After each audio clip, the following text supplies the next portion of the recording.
Hello, and welcome to another edition of Your Therapist Needs Therapy, the podcast where two mental health professionals talk about their mental health journeys and how they navigate mental wellness while working in the mental health field. I'm your host, Jeremy Schumacher, licensed marriage and family therapist. To support the show, head over to patreon.com/wellnesswithjer. We have new merch for Pride Month and some cool stuff going on over there. Patreon subscribers can get some free merch. They can get shout outs on episodes. They can see the actual video of the podcast, not just the audio. So there's some cool perks. If you're interested in supporting the show, head over to Patreon. If you're like me and you listen to like all of 5 podcasts and you don't want to do Patreon, just like or subscribe. That helps too. I'm a professional therapist, not a professional podcaster. So any support, super helpful. Today, I'm excited to have a local therapist, somebody in Wisconsin, I'm excited to talk about, and we're going to talk about sex therapy. So 2 catchy, exciting topics. Today, I'm joined by Caitlin Weber. Caitlin, thanks for joining me. Thank you so much for having me. I'm excited. You're not the first sex therapist I've had on, but it's been a while, so I'm excited. We have some other professional overlaps that we'll get into, so I'm thrilled to have you on. Definitely. Yep. So I start with the same question every episode. How did you get into the mental health field? Yeah. So I became a therapist because I wanted to be a sex therapist. So a lot of people do that the reverse order, but I already knew in my early 20s that I wanted to be a sex therapist. So I started researching ways to do that. Discovered I wanted to be a very systems-oriented therapist who was really good at couples work as well. So I chose a marriage and family therapy graduate program. So went to Edgewood for that, and then went to the Family Center for my internship, had a really great training and set of mentors to become both a really skilled clinician and therapist and a sex therapist, and then got all of my post-grad hours towards getting the L, right? So being a licensed marriage and family therapist, and did a lot of in-home family work in different counties in Wisconsin to do that. So got really good at working with families and children as well, teenagers too. And then started my private practice during my post-grad era. So I've been doing private practice in addition to that work since about 2015 is when my private practice started. And then I've just been doing private practice since about 2017. So Sure. Yeah. Very cool. That's a really succinct summary, which I love, but I have a bunch of questions already. So yeah, you mentioned it's kind of backwards. I think a lot of times people get into therapy and then kind of find their niche afterwards, their niche focus area. What was it for you that was kind of like, I know I want to do sex therapy? Yeah, well, I was in therapy, which is like the, topic of your podcast. I was in my own therapy session in my early 20s. I had graduated college, and my therapist was sick of me just flailing around in life. And she was frustrated with me, and she said, well, what do you want to do? Just like answer it. Don't think too hard. And I said, well, I would love to help people with their sex lives, but I don't think that's a thing. And she's like, yeah, it is. So then she got me whole, like searching down the different paths of how to become a sex therapist. And indeed, there's a lot of careers in sex. There's lots of types of sex work. And I do one of them, which is talk therapy. So went from there. Yeah, which is so cool. I think a lot of, we both have the same licensure, LMFTs, licensed marriage and family therapists. I think there's a lot of overlap between sex therapists and marriage and family therapists. But I also will say, after being in the profession for 15 plus years, a lot of therapists, even if they're approaching it from a systems perspective, don't have that specific training around sex and sex lives to be able to deal with everything that might come up when a couple's dealing with something like sex or their intimacy. Absolutely. Yeah. There's definitely a lack of professionals. There's not enough mental health professionals as is, and then there's not enough sex therapists within that population. And sometimes people say they specialize in sex, but they're not rigorously trained. So that's always a little bit unfortunate that clients really have to look out for themselves, and sort of, they don't know what all the credentials mean. They don't know what all the L's mean and all of the 3-letter acronyms that come after people's names and stuff. Yeah. So just my advice to clients is vet people a little bit, look at their websites, see if they have any specific training. Personally, I'm ASEC certified, which is the American Association of Sexuality Educators, Counselors, and Therapists, which is a lot of extra training to get ASEC certified and a lot of extra supervision. Right. Really got to be the real deal. So. Yeah. And it's one of those things. It's interesting in your story that you didn't know this profession existed. Because again, I think I work with religious trauma, so I'm going to soapbox for a second here. But to say, like, American culture is strongly been influenced by white, patriarchal, conservative Christian values. And so talking about sex from, William Penn, the founder of Pennsylvania, and, the Quakers and all of that puritanical stuff, like that's kind of baked into American history, and that has really still affected a lot of people's access to healthcare, to mental health care, and even for people who are looking to get into a profession like this, just knowing that it's a thing that exists, because sex is, I'm putting this into quotes for the podcast listeners, a private topic. And so it's one of those things that just doesn't get discussed openly to even know, like, that's a profession you could go into. Oh my gosh, absolutely. And I was super excited to learn that you specialize in religious trauma, because there is, like you said, so much overlap between sex therapy and religious trauma. And like you said, the religious history of the United States it's a fascinating one. And I loved learning a long time ago that, like, what cereal is it? I think it's just plain old cornflakes that were invented to deter masturbation, because they were like, you need a really bland breakfast, and then you won't want to masturbate, because masturbation is going to send you to hell. And spicy foods makes you masturbate, apparently, was the thought. That's the Kellogg's company. Literally, is their patriarch from back in the day was a strong Puritan and believed that masturbation was a blight upon the land, and therefore has a cereal empire. Mm-hmm. It doesn't make a lot of sense when you summarize it that way. But yeah, it's these ideas, some of these things that still, like, kind of linger and hang out there. Not just that Kellogg's is still a profitable company, but that like, masturbation is a problem, first of all, but also, like, these unscientific things about what cause it, or, like, it's just a very unscientific approach to human sexuality. And so much of that lingers and just infiltrates and gets internalized in people.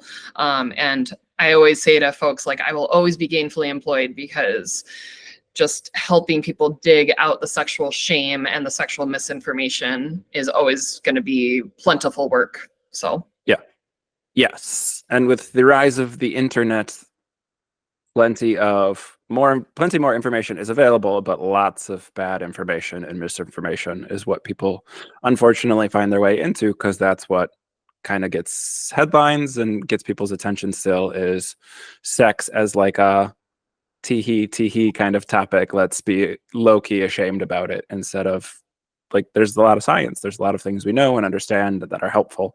100%.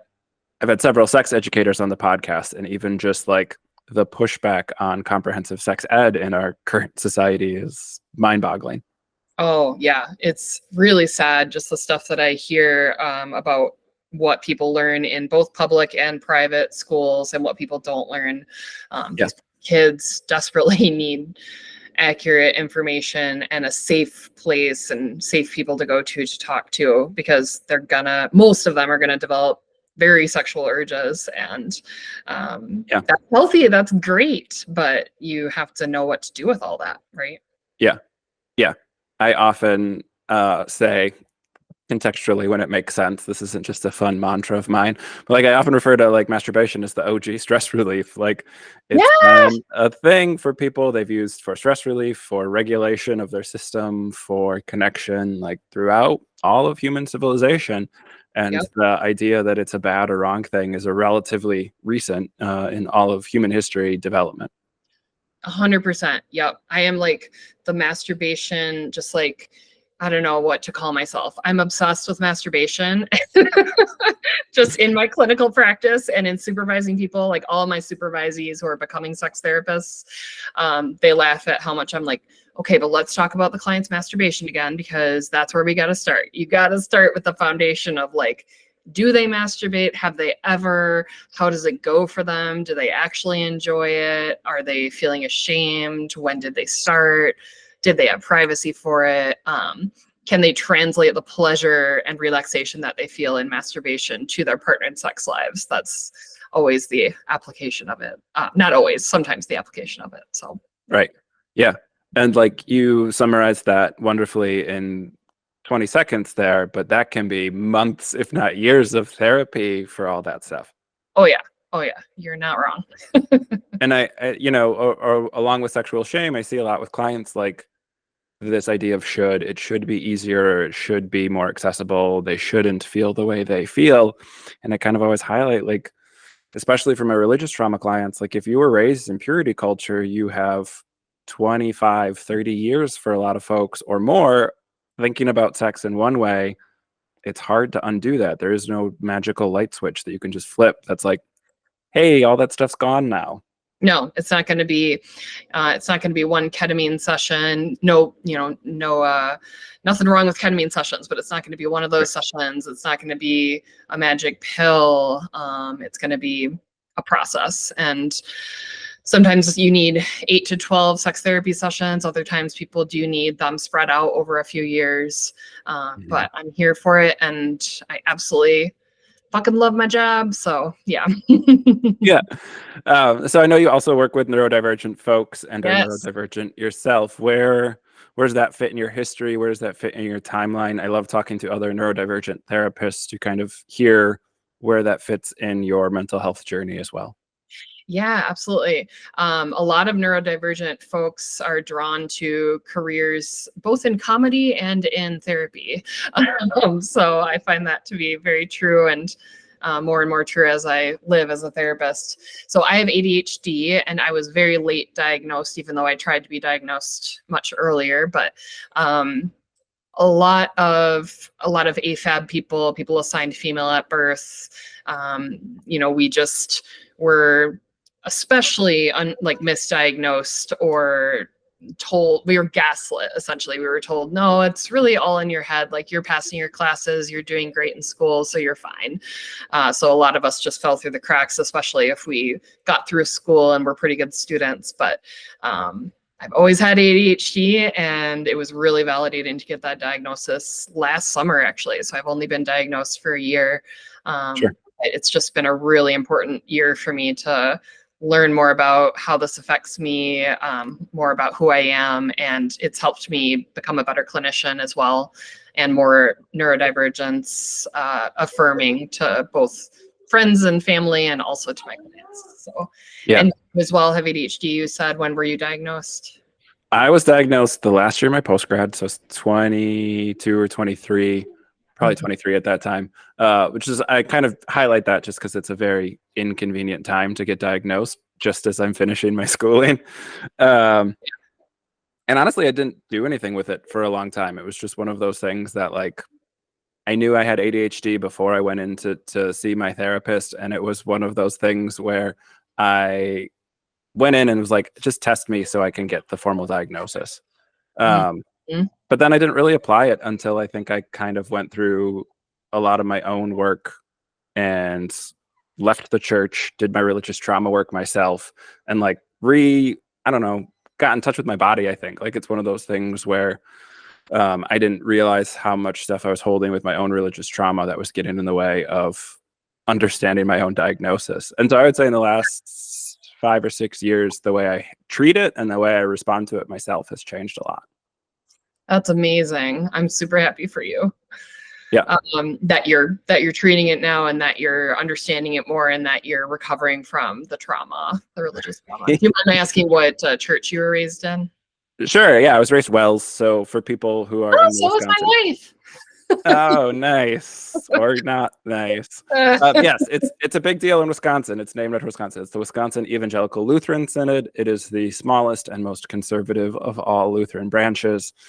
Um, Mhm. but yeah, it's interesting. It's one of those things where like my ADHD, similar to what you said, like we've always had ADHD. Just because you get the diagnosis doesn't mean it's a new thing. So like my brain just never quite fit. And even though I was in a lot of privileged spaces as a white male in a Christian setting in America, which is very privileged, like I always had this like fuck the law, middle finger to the law kind of like thing, and for no reason. Like there was no reason that I wasn't kind of like taking advantage or being getting those privileges that come along with my status. And it took me a long time to kind of understand like, oh right, because like I was neurodivergent and my brain was always bumping into like these rules and these restrictions that did not work for me. um, Mhm. so yeah, it's been an interesting journey. There are things that I think intellectually I knew about it and understood in my early 20s, like through grad school, and even my undergrad a little bit, where I was like, I'm pretty sure I'm ADHD. But then like getting some of the trauma out on my own and doing my own healing and in therapy and leaving the church and all that stuff, like really changed my relationship to my own body, and then understanding my ADHD through that. That's amazing. Yeah, that's so powerful. And thinking back to, I'm sure you have a lot of these same experiences, but thinking back to our educations, like in elementary school and middle school and high school and beyond, it was just like, why can't I finish these books? Like, why can't I do the homework like everybody else? Like, why Yeah. can't I focus in a college lecture for more than the first 15 minutes? Like, Yeah. just so many times that I think I knew the answer, but our culture and our mental health culture at the time was like pushing back against what they called overdiagnosing ADHD, and they were like, we're cutting down on this. It was like the opioid epidemic. Like, we're not diagnosing people with ADHD anymore. And I'm like, okay, well, some of us have it, and it would be real Yeah. helpful to know that and to have it treated. So Yeah. And like you highlighted, I think socially, like the way that predominantly ADHD diagnosis is happening in middle school or high school. And so the way that children are socialized, either male or female, are like males are getting diagnosed a lot more than females were, because the diagnosis is written in a way that highlights hyperactivity as opposed Mhm. to anything else, because hyperactivity gets in the way of schooling as opposed to being an internal thing that kids struggle with. Like, Yes. it's not a problem that I was hyperactive. It was a problem I was in school while being hyperactive. And Yeah. so it's one of those things where there are a lot of people. I see a lot of millennial aged professionals who are either just got diagnosed or I'm the one who's diagnosing them, because they were what society would deem high functioning and not what the diagnosis was wired to catch. So they got good grades, they got their stuff done, they just Mhm. weren't healthy or well adjusted about it. Yeah, right. Yeah, I always got my stuff done via like relationships. Like if I had a really good teacher, and my grades were always really good, but I would do it through like relationships. It would be like through the teacher, and like I would get enough of that information, but just finishing my homework, being able to put my nose in a book was always really difficult. So, and I wasn't the Yeah. hyperactive type of kid who was bouncing out of their seat. So I really fell through the cracks. It was more Yeah. inattentive. So, Yeah. I was got good grades like weeks ahead in homework because I was so bored that I would just work ahead. oh And yeah, so a yep. lot of that stuff got masked because it was Jeremy, go clap the erasers when we had a chalkboard. That's how old I am. You had to go take the erasers outside. I put the flag up and down every day. I had all these extra jobs because I was so far ahead of my homework. And if I didn't have an extra thing to do, I would like start messing with other kids and be a distraction. So to me, Yeah. it was like, looking back, I'm like, how did no one realize the kid who gets up every hour to sharpen his pencils probably has ADHD? It was like, well, because I had A's and I was a teacher's kid and like all these things that went into it of like, that's not who the diagnosis was designed to catch. So Exactly. Yeah, just yeah, one more or many more examples of why putting little kids in like so many boxes, and literally you put them in back when we were in school, and it's probably the same way, that just put you in a box. Like the chair was connected to the desk and it was just this box we were in. Yeah. And we were literally just like in so many boxes. Yeah. That didn't work, that didn't fit, that didn't work, that didn't help educate us. And so, Yeah. But I think ADHD people and autistic people as well they just have so many skills and strengths that neurotypical people don't have. And probably since the dawn of mankind, mankind has relied on us, weirdo neurodivergent people to come up with novel ideas and to say the truth and to lash out against injustice and to stand up. We're very energizing, I think, as a neurodivergent population. Yeah. Well, and a lot of overlap with the queer community too. We're recording during Pride Month. Happy Pride, everybody. Happy Pride! We will have some Pride-focused episodes coming up that I'm excited about. Yay.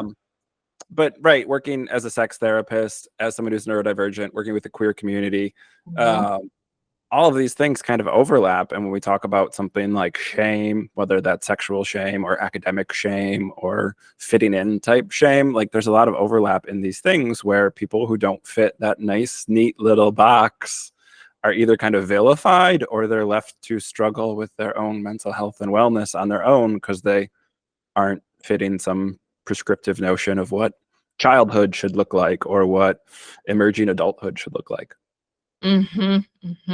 Could not agree more. Yeah. And shame is the number one thing that I think we treat as therapists, or as any therapist who's worth their weight. They really treat shame and just help externalize it, find the shame within the clients, help the clients really find it within themselves. And I like to talk about the garden. I didn't come up with this, someone did. A brilliant person came up with the analogy of like having a garden, and certain things were planted in that garden early in life, and they're kind of like weeds, and they come up every year and multiple times a year, and you have to pull them and keep weeding for your whole life long, and then keep planting things that you actually want in that garden. So it's just a lot of tending. So yes, I use a lot of gardening analogies for mental health because it's an ongoing process. There's seasons to it. Sometimes we have to get healthier soil. Sometimes we have to dig old yucky stuff out and get it out. So yeah, there's a lot of rich metaphor in that gardening. If I were to stand right now, I could see my garden that is overgrown with weeds because I have ADHD and therapists are the worst, right? So I talk a lot. Like my own therapist always says therapists are the worst. She's really good with working with therapists, and I love the theory of gardening, the idea of gardening. My much more neurotypical wife is mostly the one who organizes planting and gets us harvesting on time and all that stuff. Oh, thank goodness we found the right people. Yes. It's so crazy. It's not crazy. I'm rewinding a little bit. This is very typical for my regular listeners to know these topics wander and overlap and come back. But talking about like religious upbringing, no one knows the Wells outside of Wisconsin. It's a very Wisconsin-centric thing. So hilarious to talk to someone who's like, hey, yeah, my partner was raised Wells. My sex ed growing up was 2 different classes, like not semester-long classes, two days of my life for sex ed. One was in 4th grade.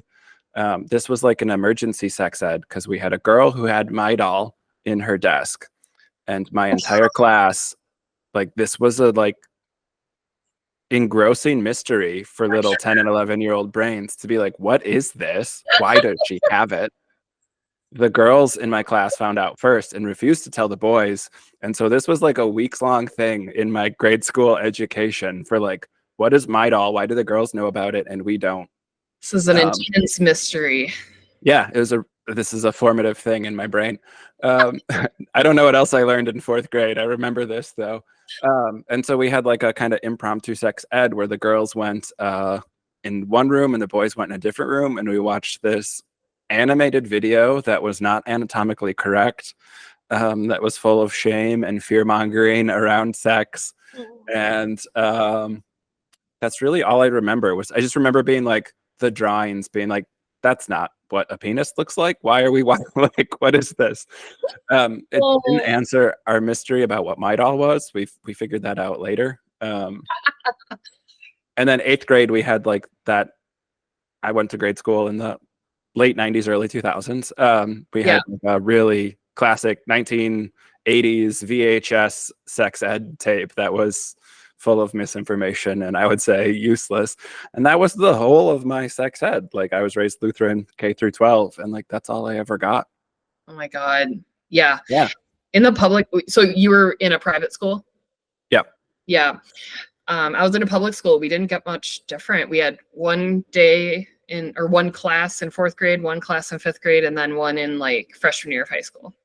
So apparently public and private, but I'm sure yours was like even worse classes and videos themselves, right? So Yeah, same, we had but we had the like rose petal or chewed up gum analogy around sex oh because my I was fucking raised in God. I was raised in purity culture, so all that bullshit. Mm. And then like it was like the educators themselves, our teachers, and also the videos were so ashamed of talking about it that they like couldn't actually explain things to us. Oh So I yeah. just remember there was something about like wet dreams where like this boy in the video kept washing his sheets. And like at the end of it, all of us boys who watched the video were like, the fuck was he doing all his laundry for? Like what was that about? They didn't explain it in the video. They didn't explain it, and neither did our teachers. So like we were just kind of left with like, what is this? Do you start peeing yourself again? Like Right. What was going on with the laundry? Why was that a thing? it's so, I mean, it's funny, but it's so sad. It's so Yeah. sad. I mean, people, little kids, they need to know what's coming, and kids hit puberty so early. You Mhm. know, when I did in-home family therapy, if we had a kid who was like in the 8-year-old range, right? 8, 9, I was like, oh, they're hormonal. Like, I mean, hormones are around our whole lives. They help us grow and Right. all, but the pubertal hormones really kick in, like oftentimes 8, 9 years old, 10 years old, for sure by 11. Like kids are oftentimes very horny, and they're oftentimes having nocturnal emissions, wet dreams. They're oftentimes confused. They're getting periods. There's just, their genitals are changing, their breast tissue is changing. There's so much they need to know is normal and it's okay. And Yeah. most everybody's gonna go through it, unless you're taking hormone blockers. So, Right. which is, but yeah. And developmentally, a life stage for most brains that is about social connection. And so if you have this thing that you're not sure everyone else is going through or is very fear-based or shame-based, it works against your natural development at that point, not just physically but also mentally, around like this is a thing that other people are going through and it's normal and it's good to have questions and it's good to be curious and explore and all this stuff. Like none of that was my growing up in obviously a private religious school. But I think even I'm going to say geographically in the Midwest, it's still very pretty like German, Polish, like a lot of Catholic, a lot of still like conservative Christian is the social norm or is the privileged status. And so we Mm. don't have comprehensive sex ed in public schools. It's hard for kids to get good, normal, healthy information in these ages. Yeah, I would love to think that, you know, it's been, how long ago was I in elementary school? A long time ago. I would like to think that it's super different now, but I doubt it. You know, I'm a certified sex therapist, not an Yep. educator, but I would not be surprised if things had not changed very much at all. Yeah. Well, and I would guess your caseload, because mine is, and I don't focus on sex therapy, on a weekly basis, I'm correcting misinformation or old bad information around sex and intimacy and those kinds of things. Like what Mhm. is in the cultural kind of zeitgeist around sex is usually not based on good scientific information. Right, right. Yeah, and it comes, like, people learn about sex through movies and TV shows and Yep. porn. Those are like the three things, right? Yep. And then they bring in those expectations that are oftentimes super cisgender normative, heteronormative, misogynistic, patriarchal, racist, ableist, fat phobic, all of it. And I'm like, that's a lot to unpack, but let's start, right? Right. Yeah. They're And, like, and again, go this ahead. idea of all that stuff might be in one person's brain. And like you said, it's a lot to unpack. And people feel so much guilt or shame that they're not there yet, that they're not where they're in quotes supposed to be. It's like, Mm, well, right, you had all this bad messaging, you had all this bad programming, and like, what, mm, how mm. could your brain do anything different than what it's doing right now? Yeah, it's doing what it's supposed to be doing. But there's a part of these clients who are like, but this isn't working for me, or a big part of it isn't working for me, right? Yeah. They come in and they're not having any pleasure during partnered sex or even during masturbation. And as Emily Nagoski, my favorite sex educator on planet Earth, the writer of Come As You Are and Come Yep. Together, she is really good at explaining how um, ADHD, what was I just saying? She's really good at explaining just like how our expectations come from culture, and she's good at explaining everything. Yeah, I'm having a brain fart of where I was going with that, but this is part of my brain. Yeah. Yeah. Um, it's on my bookshelf, which is mostly comic books and very few therapy books in my office. And so like that's the stamp of approval of like, yes, Come As You Are is great. Come Together is great. Like she's a wonderful source of information. Mm-hmm. I spend a lot of time when I'm working with clients, usually couples who are struggling with their sex life in some form or fashion, Mm-hmm. self-defined struggling. Um, a lot of it is like resources and reading and engaging in between sessions because we're trying to make up for years of either lack of information or misinformation that clients were having. So just getting that like good baseline of like, here's what we know, here's where like the science and the research is, Mm-hmm. um, and like just starting there is really helpful for people. I just remembered. So Emily's really good at explaining how pleasure is not a big part of people's sex lives, and they're overthinking it. They're not embodied. They're not mindful because they think that they're supposed to be having sex like what they've learned on TV and like what they've learned in films and what they've learned in mainstream garbage porn. And that's Yeah. terrible sex. It's terrible sex. Of course, it's Right. not pleasurable. So some of her Yeah. foundations that she goes over and that I help clients identify that are missing are like, are you good friends with your partner? Like, do you respect each other? There's so many people who come in for couples therapy with me who they just disrespect each other all the time. They have total contempt for one another. They're not very good friends. They don't nurture their friendship. And it's like, well, you're not going to want to fuck each other. Like, if your partner is not making you feel respected as a human being and not like your best friend in the world, you're not going to want to fuck each other. Or if you are having sex, it's not going to be good sex. So you got to have Yeah. a really solid friendship with a lot of respect, which means we got to get a lot of patriarchy out of the room, which affects both people negatively, right? I'm talking about straight people here. Straight people have way more problems. Sorry. Not that I'm not assuming that you're straight, but sorry to all straight people, but I feel bad for you. As Emily says, the straights are not okay. But yeah, you have to have a really good friendship and respect, and you also have to have pleasure and embodiment. So these are some very basics that are not always present. Yeah. And the embodied part, I think, is huge for sex, good sex, pleasurable sex. But like our culture isn't wired to an embodied experience. Capitalism doesn't promote that. And in the religious trauma spaces, there's a lot of purity culture recovery groups, but none for men.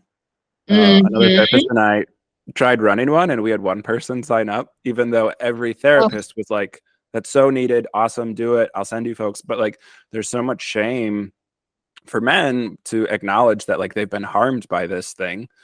yeah. It wasn't good for them, and like they, right, will have a very active masturbation life, but have no idea how to do partnered sex because their only sex ed was porn, and the only way they ever know how to be relaxed enough to have an embodied experience is to not be around other people, and so it's Yes. very like limiting for what it can look like, and they really don't know how to connect with themselves in a healthy way, let alone connect with someone else. It's so true, and it's so heartbreaking. Yeah. Like you said, relaxation is one of the most necessary components to being able to have pleasure. It's just like if you're not relaxed when you're eating food, you're not going to enjoy your meal, right? I talk about food and sex as like my biggest analogy all the time. And you can't make chocolate chip cookies without the chocolate chips, and you can't have sex without relaxation. Like that's how important it is. So you got to be able to access the parasympathetic side to your nervous system, which allows the blood to flow to your genitals, and it allows the nitric oxide to trap the blood inside of your erectile tissue. Not that you need an erection to have great sex, but it can be a perk, a perky perk. And when we start, this gets more complex, but like bringing trauma into it, we also want to move from, we want to move into that rest and digest response. We want to move into the parasympathetic and out of fight or flight, freeze or fawn, those trauma responses that a lot of folks have and could have from getting undressed or could have from any specific trauma around intimacy. So it's just one of those things where like there's a lot that goes into getting into the correct physical and mental space to have good sex. Could not agree more. Yeah. I find that a lot of people dissociate during partnered sex. They also dissociate while they're eating, right? And it's like you're not actually tasting your food. You're not actually enjoying it.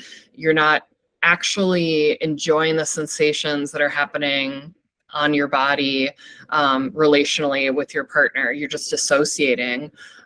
It's really remarkable how often it happens. So just helping people, like the intervention of sensate focus is really helpful to help people like focus on temperature, pressure, texture, and get all of the bullshit thoughts that are swarming around their head about, you know, does my butt look good right now? Or is my dick hard enough right now?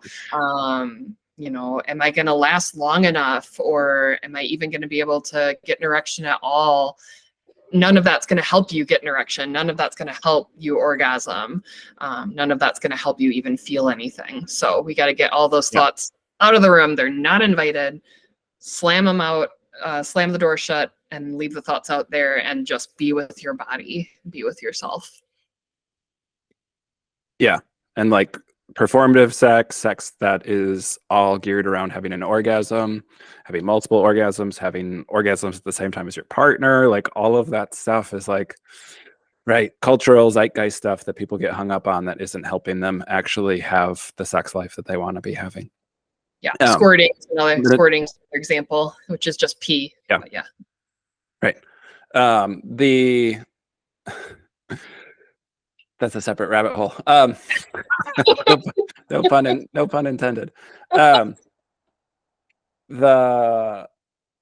overlap with a lot of this with ADHD and neurodivergent, I find really fascinating as well, because all of those things that we're talking about, being aware of your body, can be impacted by having sensory issues associated with being neurodivergent. So whether you're ASD, autism spectrum, or ADHD, or you have a separate sensory processing issue, interoception, knowing that you're horny, knowing that you're aroused, like that might be messed up. That internal message from your body to your brain can be affected by ADHD.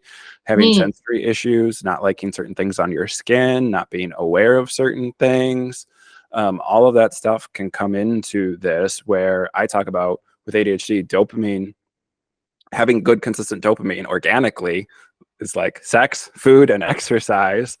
So like, yeah, having an orgasm is a great way to get dopamine. If you're dopamine deficient or you're dysregulated with your dopamine because of ADHD, having an orgasm regularly, somewhat consistently, is a great way to get dopamine that your brain might not otherwise be producing or giving to you. So like, it's one of those things that sex and an orgasm specifically can be so helpful, but also what comes along with ADHD is so many things can get in the way of that, because if you're not aware you have ADHD or you're not managing your ADHD, it can be so hard to kind of be in your body because there are all these other things that affect that. Oh my gosh, you put that so well. I could just listen to that whole, like what you just said. I want to listen to it again and again. It's just so well put. But it's sort of like how folks with ADHD and ASD sometimes don't feel hunger and thirst, Mhm. right? And then all of a sudden they're like ravenous or passing out or shaking. So it's similar to that. Mhm. Yeah. I believe it's Dr. Nick Wagner wrote a book called Neuroqueer Heresies. And I really like that. That's how I generally identify if someone forces me to as neuroqueer, because like I have a really hard time identifying or like locking my sexuality in anywhere without noticing or acknowledging that like I'm ADHD. And so Jeremy with good stimulation and not regular, a good amount of dopamine versus dopamine deficient Jeremy is very different in a lot of ways. Oh And yeah. so showing up and saying like I fit in this nice neat box has never been a thing that works well for me. Mm, Uh, and so like it's just one of those things where again like reevaluating a lot of that stuff, doing my own work in therapy and getting a diagnosis, but then like reevaluating or kind of having a different relationship with my diagnosis later in life here like has led to a lot of these changes, and also giving clients like some different options for. It's great that we talk about spectrums, but like there's a lot of intersectionality we need to talk about too. Like everyone, sex as a spectrum is great, but also these mm, intersectionalities of it's not just about your sexual identity or your gender identity or any of these things. It might be a physical thing. It might be that you have blood sugar issues or you have ADHD or ASD or you have mm. other physical things going on. Disabilities. Hmm. Right. And so we need to talk about all those things because it's not just sexuality is a spectrum. And once you know where you fit on that spectrum, you're there forever and it never changes. Like that's such a limited way to talk about it. Yeah, that's just not true. When you like talk to folks about their identities, I like to think of like this image of a galaxy, and they're like, right now I know this about myself and I'm right here, boop, right? And then they can move along so many different spectrums that they're going to find themselves in a different alignment within that galaxy, and they can find themselves booped somewhere else in it. Right? So yeah, things are Yeah. not just binary poles. It's much more complicated than that with all the intersectionalities. Mhm. Yeah. Um, a topical question, I guess. We're in Pride Month. Yeah. Again, happy Pride, everybody. Yeah. It's such a weird fucking time to be talking about Pride in America because, on the one hand, I think big culture, culture at large is so much more accepting of queer folks and sexuality as a spectrum and all of these things being unique and variable. And it's so unsafe politically right now to Mhm. be something other than heteronormative. So I'm Mhm. curious if that's part of what you see with clients, if that's something that's coming up in your office regularly, where it's so cool to have online communities and have pride fests and have a lot of this stuff be readily accessible in a way that it wasn't historically, but also to have some fear and some very valid, legitimate concerns about acceptance and safety and some of these things in our culture. Oh my gosh. Yes. Like, how much time do we have? No, just kidding. But yeah, it definitely comes up a lot. People have so much internalized homophobia, biphobia, panphobia, transphobia. We can also have folks can have internalized racism, internalized ableism. Anyway, all those intersectionalities can come up. And then when you take the context of where we're at in our country and as a culture as a whole, where people are literally dying. I mean, um, there was that lovely trans kid who died. I think it was in the Midwest, a teenager.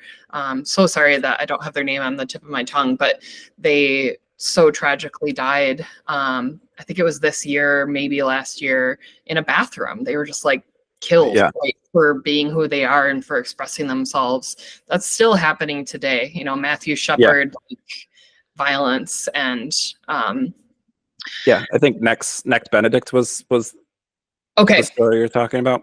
Uh-huh. Um, Yep. and Thank you. even soapbox for a second here.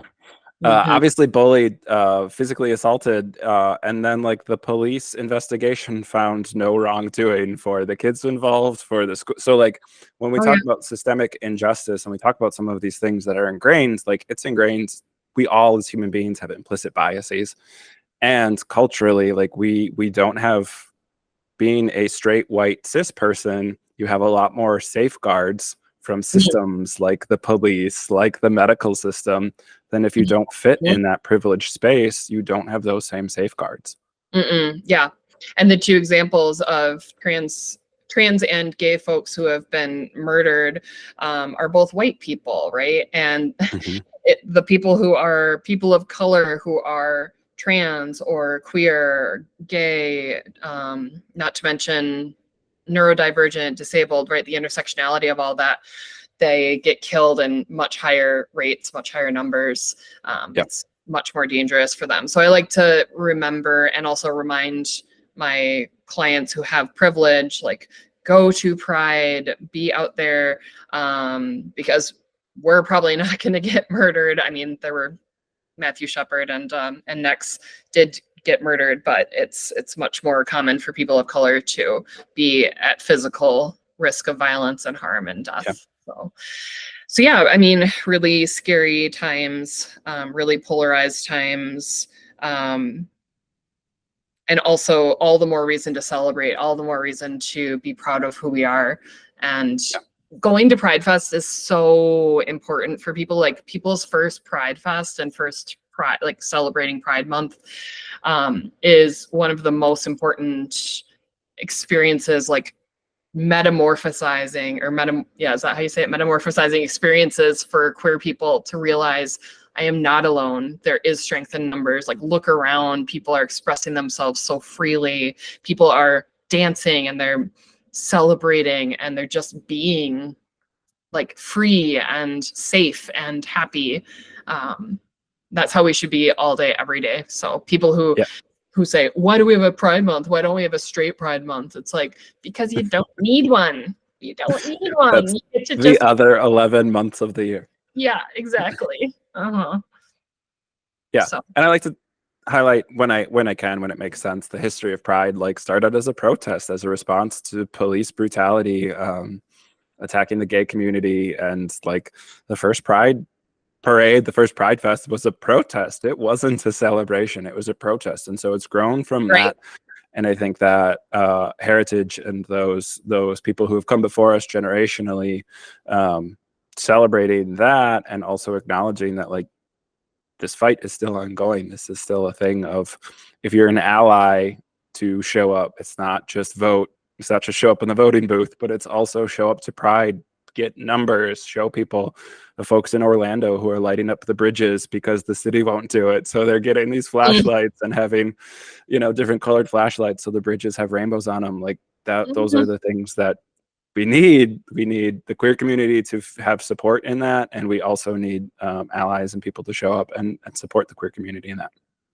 Definitely, absolutely. And thank you to Marsha P. Johnson and all of the other brave, original, I mean, queer people have been around forever, but the first riot or protest of Pride, and how it became a yearly celebration. Thank you so much to those early pioneers, and rest in power. Yeah, for sure. Yeah. And so, I mean, the study of human sexuality is also so fascinating, because you see these things like how other cultures historically have handled sexuality, that this gender binary that we've pretended is normal for a while now is not a forever thing. It's a relatively recent thing. Often in history, cultures didn't make a big deal about gender until you hit puberty. It really wasn't a thing for a lot of kids. So like, sexuality is an avenue to learn about a lot of this stuff, and studying human sexuality is a way to kind of expand some horizons. If some of these words around intersectionality and things, for people who are listening, are new or challenging words, like, this is an interesting avenue. There's a lot of rich history and things that we can learn and pull from by just studying human sexuality throughout history. Yep, absolutely. Couldn't have said it better myself. And just the sort of bubble that we live in the American culture, it's such a bizarre one, right? We actually live in a very bizarre sexual culture. Like you mentioned at the very beginning of this podcast, the puritanical nature, the religion being embedded in everybody's sex lives. Nellie Cannon was one of my supervisors when I was becoming a certified sex therapist, and she taught me the intervention of who's at the foot of your bed. Sometimes it's like Jesus, like people need to kick Jesus out of the room so that they can have great sex. Sometimes it's their parents, sometimes it's, you know, siblings, sometimes it's classmates, sometimes it's the president. Like you need to kick all these people out of your room so that you can have privacy and have a great sex life. Yeah. Unless you're into it, you know, if you're happy, Jesus is watching. He's a voyeur. Jesus, role play.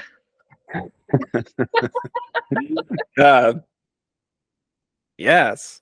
I don't have a great segue from there. Lots of jokes about my Jesus costume that I have. Caitlin, if people want to learn more about your work, if they're interested in working with you, where do they go? How do they find you? Yeah, I would recommend they go to my website, which is webertherapy.com. I am Caitlin Weber. And that's pretty much what I have out there right now. I plan to get an Instagram up and running this year, so then I'll have that out there.